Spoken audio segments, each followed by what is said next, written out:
This isn't something you're told elsewhere, but I keep it real here on this channel. And the unfortunate truth is that over 90% of supplements on the market today are either overpriced, ineffective, or both.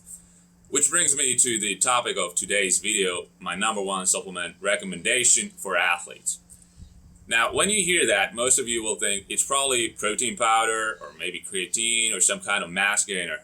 Well, it's not. When a hockey player hires me to take charge of his off-ice training and nutrition, the first thing I get them on is vitamin D. It's not that vitamin D is some kind of magical performance or health enhancer by itself. It's more about what happens when you're deficient, which I can pretty much guarantee you are, because that's what causes a lot of issues.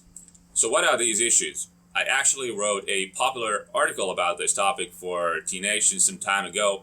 Long story short, not getting enough vitamin D has been linked with a multitude of diseases, including cancer, type 2 diabetes, and increased mortality. Even a mild lack of it can cause aches, pains, and a general feeling of lethargy. So in an athlete who is otherwise healthy, vitamin D deficiency can severely restrict your performance on the ice and in the gym.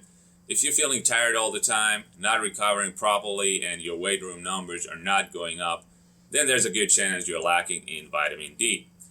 But how do you know whether you're deficient or not? To be absolutely sure, you'll want to get a blood test to verify your vitamin D levels. That said, unless you play hockey in a sunny state like California or Florida, even without a test, based on that fact alone, I can tell you you're going to be deficient because except for a few months out of a year, you're not getting enough vitamin D naturally through sunlight. So the takeaway here is that the only way to ensure sufficient vitamin D intake year-round is through external supplementation, either in liquid or pill form. And how much should you take and how often? That's a great topic that I will revisit in a future video soon. You'll be in for a surprise because following the so-called mainstream health recommendations pretty much guarantees that you are in fact going to be vitamin D deficient. So stay tuned for that discussion.